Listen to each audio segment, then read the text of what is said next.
W2. This is retake number 2, as my guest is halfway around the world in Cambodia. The first run was very flaky. It was kind of like the old days of dial-up, for lack of a better description.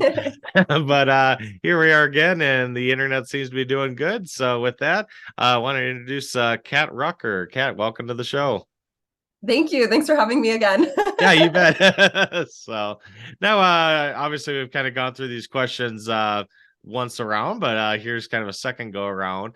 But maybe you can kind of give us a brief intro for my listeners, who you are, and then, taking a step back of, your W-2 experience per se, and then what led you to leave the U.S. for Cambodia. Sure, sounds good.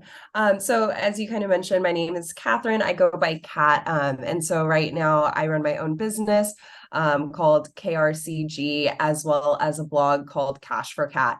And so kind of before I started branching out into entrepreneurship, I got my start working in startups out in San Francisco because I went to school at Berkeley towards the Bay Area there.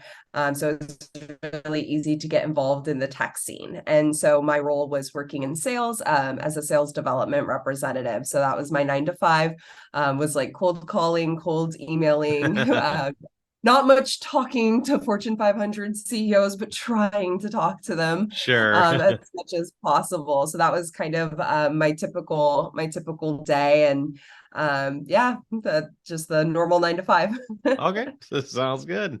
And then I know we had spoke about this a little bit before, and what was the moment or series of moments, I should say, that made you kind of take the leap that this isn't for me. I want to do something different in my life.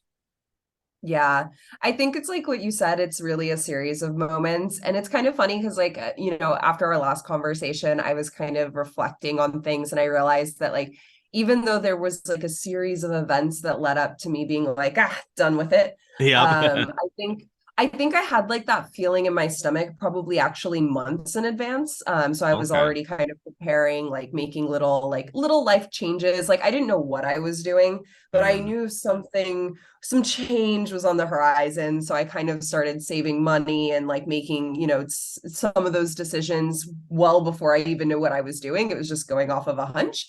Okay. And then, yeah, when I finally kind of had that moment, it was just that aha, like, is this it? You go to college, you're working a 9 to 5 and this for 40, 50 more years. I don't know.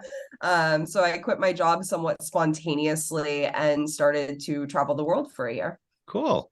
And then for my listeners too, when was the, your, I call it the freedom day, but when was the day that you quit your 9 to 5?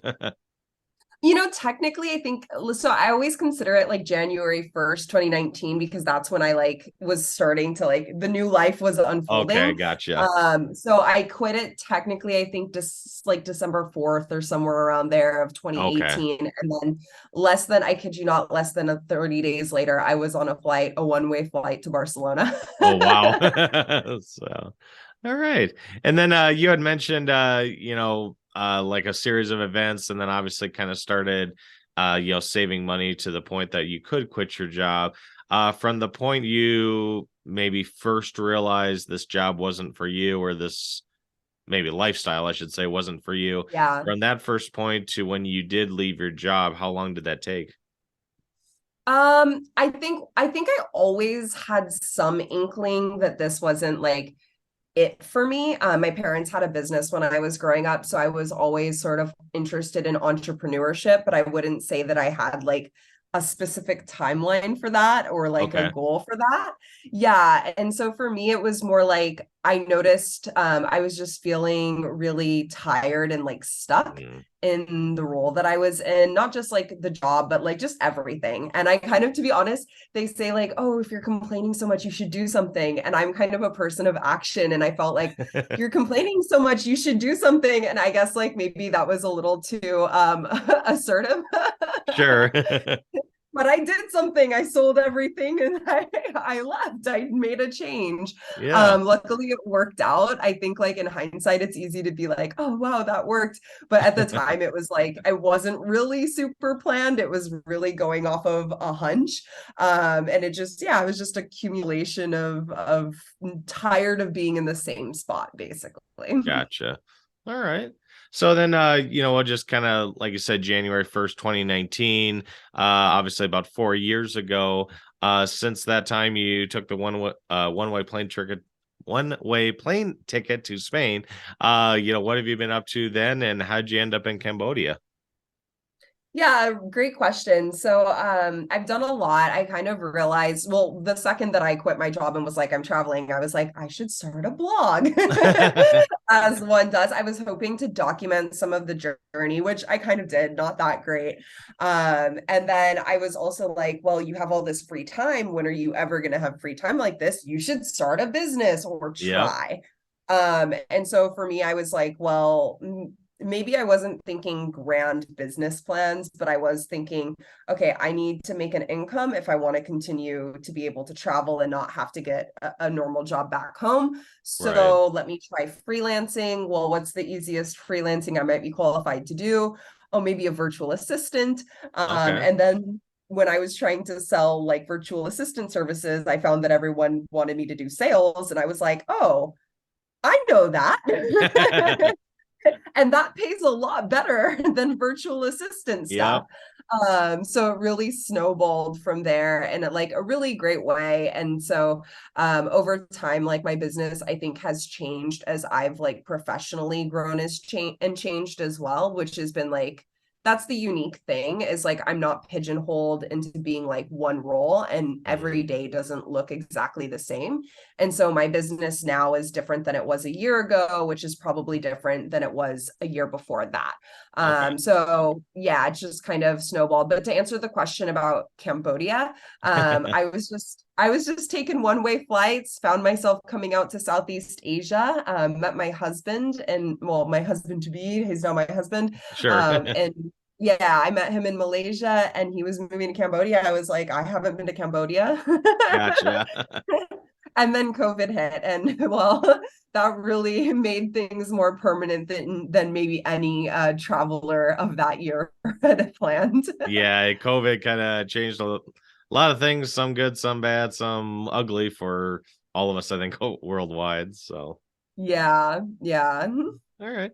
So now you've obviously you started your business, you've been traveling, seeing quite a bit of the world, and now, freelancing, sales, consulting, etc. But looking back, is there anything that do miss about your W-2 job or your old sales job beforehand? It's funny because you said that, and the first thing that came to mind was like catered food. Oh, They had all these like,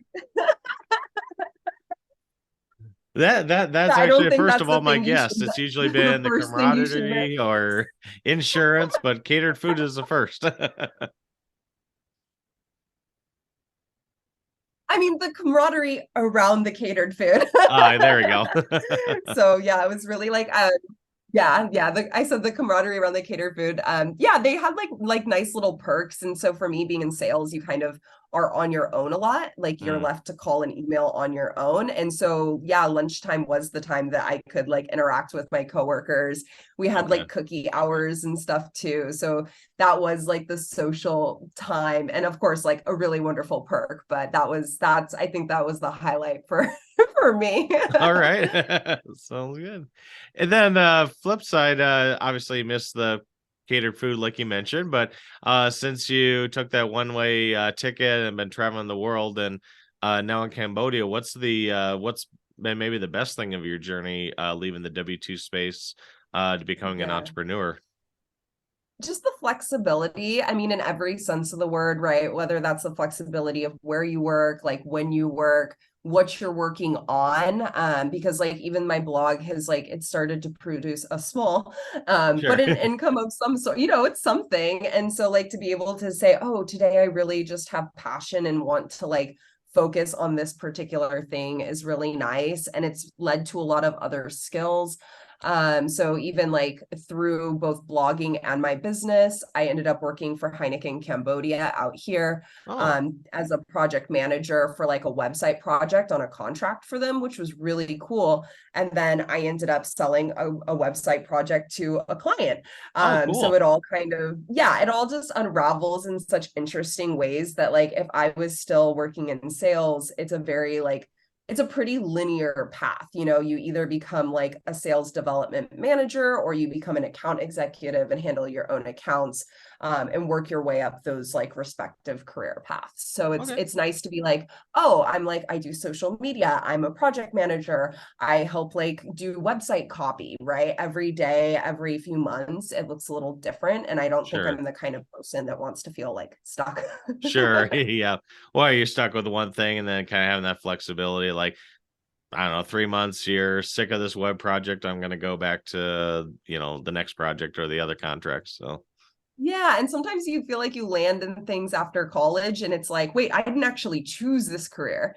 And like we never discuss what that process looks like because everyone's like, well, you don't want to be a job hopper. You don't want to like right. spend 1 year here, 1 year there. But it's like, well, if you're especially in your early 20s, how do you know that's what you even want to do? Exactly. Yeah. Yeah. So now you'd kind of mentioned it, and for any of my listeners out there that you know may not necessarily want to go from the U.S. to halfway around the world, but just are maybe you know dissatisfied with their job, want to see what else is out there, like you said, but maybe they just feel stuck for whatever reason. They Yeah. don't have the mindset that they can do something different. Maybe golden handcuffs are holding them back, or they love the catered food, whatever the case may be. But for anyone out there that does feel stuck on their job and just can't take that next step towards entrepreneurship, what would be your words of advice or words of wisdom to them?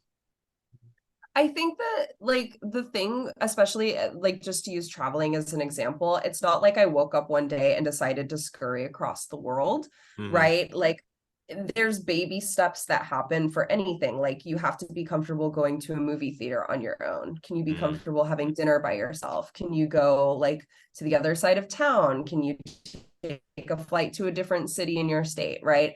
Everything has like baby steps. And even if you're not ready to take the plunge into entrepreneurship for whatever reason, there you can start with a side hustle, right? You can start building those kinds of skills, find a client or two on the side. There's so many different ways to kind of make it match the lifestyle that you're in or like your personal goals, that it's what you want to make it, Okay. right? And so that's one of the key things. So just find your baby steps. What like, okay, I can't run a business today, but like what skills will I need to develop? Can I get Hmm. those at my 9 to 5, or should I take a course, or should I read a book or find a mentor, right? Like how can you those little steps to get you there? Yeah, makes sense. Kind of reminds me of the old adage, how do you eat an elephant? And the answer is one bite at a time.